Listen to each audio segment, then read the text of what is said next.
আজকের এই বিশ্লেষণে আমরা এমন এক মহাকাব্যিক যাত্রা নিয়ে কথা বলবো যা চরম বিশ্বাসঘাতকতা, সীমাহীন ধৈর্য আর চূড়ান্ত বিজয়ের এক অবিশ্বাস্য দৃষ্টান্ত। The best of stories, from the dark well to the illuminated throne, অর্থাৎ অন্ধকার কুয়ো থেকে সিংহাসনে আরোহণের এই অসাধারণ আখ্যানে চলুন সরাসরি প্রবেশ করা যাক। কোনো গতানুগতিক ভূমিকা ছাড়াই শুরু করছি আজকের এই রোমাঞ্চকর আলোচনা। শুরুতেই একবার দৃশ্যটা কল্পনা করার চেষ্টা করি আমরা। একটা ছোট্ট নিষ্পাপ শিশু, বাবার ভীষণ আদরের, কিন্তু সেই শিশুটিকেই তার নিজের আপন ভাইরা নির্মমভাবে ধোঁকা দিল। তাকে ছুঁড়ে ফেলা হলো একটা অন্ধকার নির্জন কুয়োর ভেতর, আর তারপর একজন সাধারণ দাসের মতো বাজারে বিক্রি করে দেওয়া হলো তাকে। গল্পের শুরুতেই এই চরম অবক্ষয় আর হৃদয় বিদারক মুহূর্তটা কিন্তু যে কাউকে শিউরে ওঠার জন্য যথেষ্ট। তবে এটা কিন্তু কেবলই সাধারণ কোনো ঐতিহাসিক বিবরণ বা লোককথা নয়। পবিত্র কোরআনে এই ঘটনাটিকে একটা বিশেষ আরবি শব্দগুচ্ছ দিয়ে সংজ্ঞায়িত করা হয়েছে, আহসানুল কাসাস, যার মানে হলো সবচেয়ে উত্তম কাহিনী। ঐশী দৃষ্টিকোণ থেকেই এটাকে সবচেয়ে নিখুঁত আর শিক্ষণীয় আখ্যান হিসেবে স্বীকৃতি দেওয়া হয়েছে, কারণ এই গল্পের বাঁকে বাঁকে লুকিয়ে আছে মানব চরিত্রের নানা দিক আর পরম সত্যের সন্ধান। তো এই মহাকাব্যের শুরুটা ঠিক কোথায়? শুরুটা হয়েছিল ছোট্ট ইউসুফের একটা অবিশ্বাস্য উক্তির মাধ্যমে। তিনি পরম বিস্ময়ে তার পিতাকে বলেছিলেন, আমি স্বপ্নে দেখেছি 11টি তারা, সূর্য এবং চাঁদ, সবাই আমাকে সেজদা করছে। এই গভীর তাৎপর্যপূর্ণ আর রহস্যময় স্বপ্নটাই ছিল পুরো ঘটনার মূল সূত্রপাত। তার পিতা ইয়াকুব শোনা মাত্রই বুঝতে পেরেছিলেন এটা কোনো সাধারণ স্বপ্ন নয়, বরং এক মহান ঐশী বার্তার পূর্বাভাস। কিন্তু এখানেই স্বাভাবিকভাবে একটা প্রশ্ন জাগে, এত চমৎকার আর বিশাল একটা ভবিষ্যতের পূর্বাভাস কি একটা ছোট্ট শিশু তার ঈর্ষাকাতর বড় ভাইদের কাছ থেকে লুকিয়ে রাখতে পারে? একদমই না। শিশুসুলভ সরলতায় বলে ফেলা এই স্বপ্ন আর বাবার অতিরিক্ত স্নেহ, এই দুটো মিলে ভাইদের মনে এক বিষাক্ত হিংসার জন্ম দেয়। এই হিংসাই তাদের অন্ধ করে ফেলেছিল, যা পরবর্তীতে ভয়ঙ্কর এক সংঘাতের রূপ নেয়। ভাইদের সেই বিশ্বাসঘাতকতার প্ল্যানটা ছিল রীতিমতো সুকৌশলী আর নির্মম, একদম ঠান্ডা মাথায় করা। প্রথম ধাপে তারা বাবাকে নানাভাবে বুঝিয়ে ইউসুফকে তাদের সাথে মাঠে খেলতে নিয়ে যাওয়ার অনুমতি আদায় করল। দ্বিতীয় ধাপে সুযোগ পেয়ে অত্যন্ত নিষ্ঠুরভাবে তাকে একটা অন্ধকার কুয়োর ভেতর ফেলে দিল। আর শেষ ধাপে নিজেদের এই জঘন্য অপরাধ ঢাকতে ইউসুফের জামাই নেকড়ের রক্ত লাগিয়ে কাঁদতে কাঁদতে বাড়ি ফিরল। কিন্তু এদিকে একজন শোকাহত পিতার রিয়াকশনটা কেমন ছিল? ইয়াকুব যখন রক্তমাখা জামাটা দেখলেন, তিনি ঠিকই বুঝতে পেরেছিলেন এটা একটা ডাহা মিথ্যা, কারণ নেকড়ে খেলে জামা কখনো ওভাবে অক্ষত থাকার কথা নয়। কিন্তু তিনি ক্ষোভে ফেটে না পড়ে বা প্রতিশোধের কথা না বলে শান্ত কণ্ঠে উচ্চারণ করেছিলেন, ধৈর্য ধারণ করাই উত্তম, আর আল্লাহই সাহায্যকারী। এই উক্তিটাই পুরো আখ্যানের কেন্দ্রীয় বিষয়টাকে একদম স্পষ্টভাবে তুলে ধরে, বিপদের মুহূর্তে অটল ধৈর্য। এরপর শুরু হয় ইউসুফের এক দ্রুত আর হৃদয় বিদারক পতন। অন্ধকার কুয়োয় নিক্ষেপ হওয়ার পর সেখান থেকে পাশ দিয়ে যাওয়া একটা কাফেলা তাকে উদ্ধার করে। কিন্তু মুক্তি পাওয়ার বদলে কি হলো? তাকে মিশরের বাজারে একজন সামান্য দাস হিসেবে বিক্রি করে দেওয়া হলো। ভাগ্যের কি নির্মম পরিহাস! বাবার আদরের সন্তান পরিণত হলো অন্যের সম্পত্তিতে। শেষ পর্যন্ত তিনি মিশরের এক বড় মন্ত্রী আজিজের বাড়িতে গিয়ে পৌঁছান। আর আজিজের বাড়িতে শুরু হয় এক নতুন এবং অত্যন্ত কঠিন পরীক্ষা।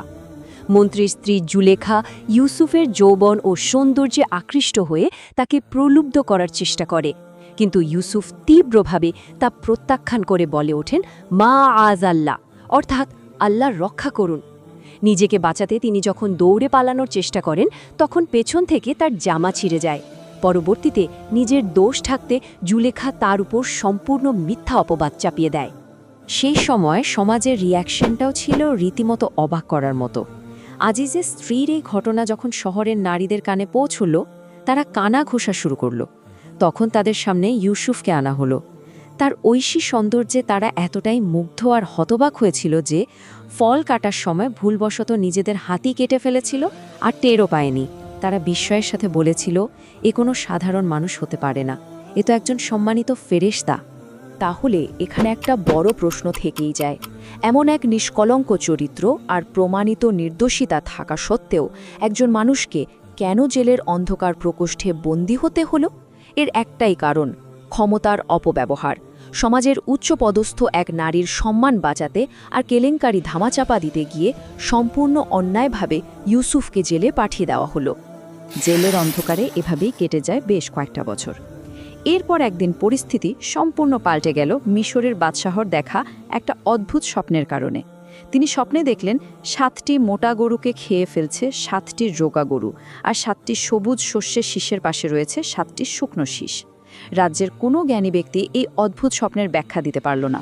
ঠিক তখনই বাদশাহর এক কর্মচারীর মনে পড়ে গেল সেই স্বপ্ন ব্যাখ্যাকারীর কথা, যিনি তখনও জেলে বন্দী। জেল থেকে ডেকে পাঠানোর পর ইউসুফ শুধু সেই রহস্যময় স্বপ্নের সঠিক ব্যাখ্যাই দিলেন না, বরং পুরো অঞ্চলকে আসন্ন এক মহাবিপর্যয় থেকে বাঁচানোর জন্য অসাধারণ একটা ব্লুপ্রিন্টও দিয়ে দিলেন।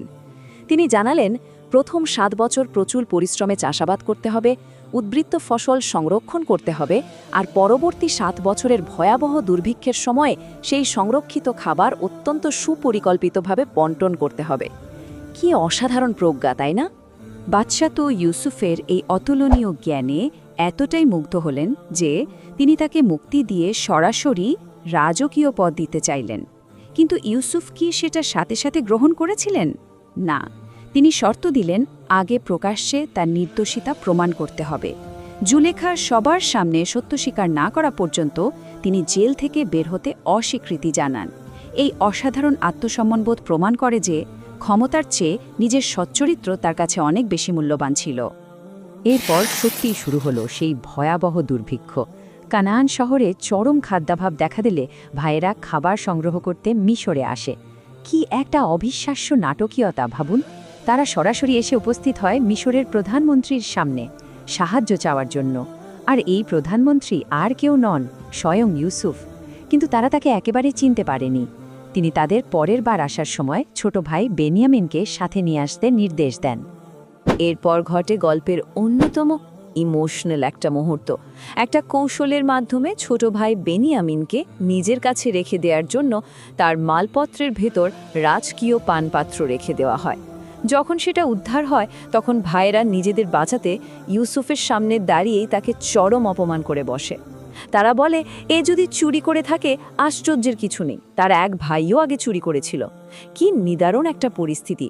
নিজের ভাইদের মুখ থেকেই এত বছর পর আবারও মিথ্যা অপবাদ শুনতে হচ্ছে। অবশেষে আসে সেই চূড়ান্ত মুহূর্তটা, যার জন্য এত বছর অপেক্ষা করতে হয়েছে। ইউসুফ আর নিজের আবেগ ধরে রাখতে পারলেন না। দরবার খালি করে তিনি ভাইদের সামনে নিজের আসল পরিচয় প্রকাশ করলেন। অত্যন্ত শান্ত কণ্ঠে বললেন, হ্যাঁ, আমি ইউসুফ, আর এ আমার ভাই। আল্লাহ আমাদের উপর অনুগ্রহ করেছেন। অপরাধ বোধে জর্জরিত আর ভীত সন্ত্রস্ত ভাইদের সামনে এটা ছিল রীতিমতো এক অবিশ্বাস্য উদ্ঘাটন। অন্যদিকে দশকের পর দশক ধরে চলা এক অন্তহীন শোকের সমাপ্তি ঘটে এবার। ইউসুফ নিজের পরনের জামাটি ভাইদের দিয়ে কানানে পাঠিয়ে দেন। যখন সেই জামাটি ইয়াকুবের চোখের ওপর রাখা হয়, সাথে সাথে তার হারানো দৃষ্টিশক্তি অলৌকিকভাবে ফিরে আসে। যে পিতা সন্তানের শোকে কেঁদে কেঁদে অন্ধ হয়ে গিয়েছিলেন, তিনি আবার আলো ফিরে পেলেন। পিতা পুত্রের দীর্ঘ বিচ্ছেদের বেদনার এক প্রশান্তিদায়ক অবসান ঘটল। পুরো গল্পটা এরপর যেন চমৎকার একটা বৃত্ত পূরণ করল। পুরো পরিবার মিশরে এসে উপস্থিত হলো। ইউসুফ তার পিতামাতা আর ভাইদের সাথে মিলিত হলেন এবং এক পর্যায়ে তারা সবাই তার সম্মানে মাথা নত করলেন। ঠিক যেমনটি শৈশবের সেই তারা, সূর্য ও চাঁদের সেজদা করার স্বপ্নে দেখা গিয়েছিল, তা অক্ষরে অক্ষরে বাস্তবে পরিণত হলো। ঐশ্বিক সংকেত যে কখনো বৃথা যায় না, এটা তারই এক অকাট্য প্রমাণ। এত বড় ক্ষমতা, বিশাল এক সাম্রাজ্যের প্রধানমন্ত্রী। কিন্তু ইউসুফের জীবনের শেষ প্রার্থনাটা কি ছিল জানেন? চরম বিনয় আর আধ্যাত্মিকতায় ভরপুর। তিনি প্রার্থনা করেছিলেন, হে আমার রব, তুমি আমাকে রাজত্ব দিয়েছ, আমাকে মুসলিম অবস্থায় মৃত্যু দিও এবং নেককারদের অন্তর্ভুক্ত করো। জাগতিক বিশাল সাফল্য বা সর্বোচ্চ ক্ষমতাও তার অন্তরের বিনয়কে এতটুকু টলাতে পারেনি। পুরো জার্নিটার দিকে একবার ফিরে তাকালে আমরা কি দেখতে পাই?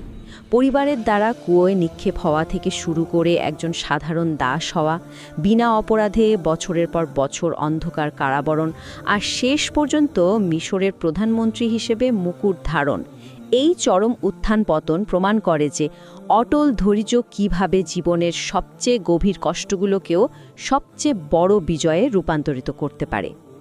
এই সবচেয়ে উত্তম কাহিনী আসল শিক্ষাটা তাহলে কি? শিক্ষাটা হলো ঐশী পরিকল্পনা সবসময় মানুষের ক্ষুদ্র কল্পনার চেয়েও অনেক বেশি সুদূরপ্রসারী। আমরা যা ভাবি শেষ, হয়তো সেটাই নতুন কিছু শুরু।